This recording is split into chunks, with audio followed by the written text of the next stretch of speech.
and she's very willing to do the business talaga. Sa business side, kahit kailangan din niya ng product dahil meron nga po siyang challenges sa health, pero yung reassurance na gagawin natin itong mission, Pastora, sabi niya, which is coming from her mom din man.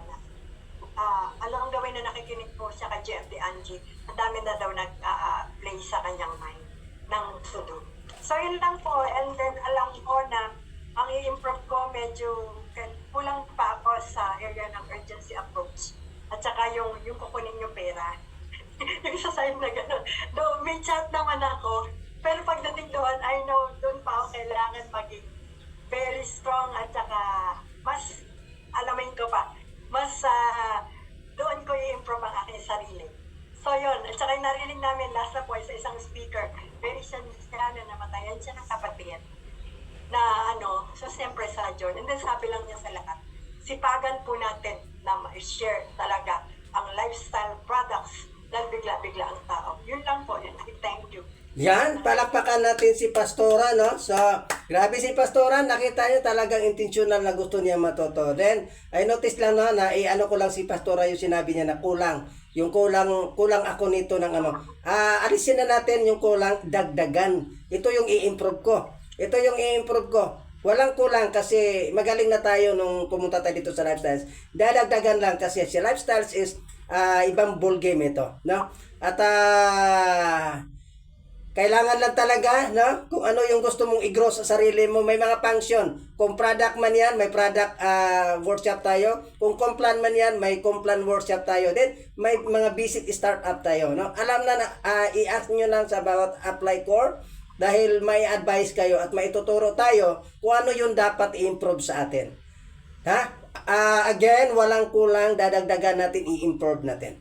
Yan, okay? Another one. Palakpakan natin si Pastora. Thank you, Pastora. Salamat sa iyong sharing, no? Na nakikita namin na talagang, personally ako nakita ko yung improvement. Again, hindi pa yan ang totoong ikaw. Mayroon pang i-improve sa'yo. So, another one. Okay, tawagin ko to kasi kamukha talaga niya. Kamukha talaga kay President Duterte. Si Pastor. Go ahead.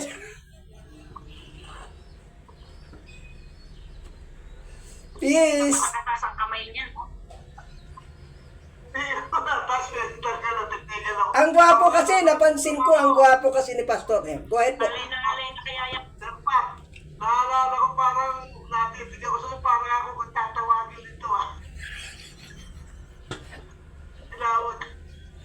Yun lang po at kahapon, nag-update ako ng mga kung saan ko kasi sinusulat yung katulad nung nakasakay ko sa bus. Nice tipi ko. Dito lang pala sa malapit din sa amin. Sa may Lancaster Subdivision.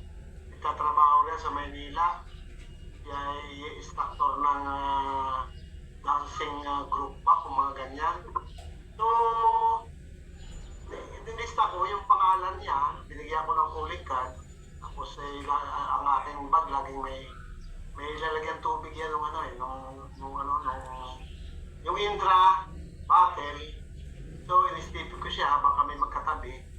So, sabi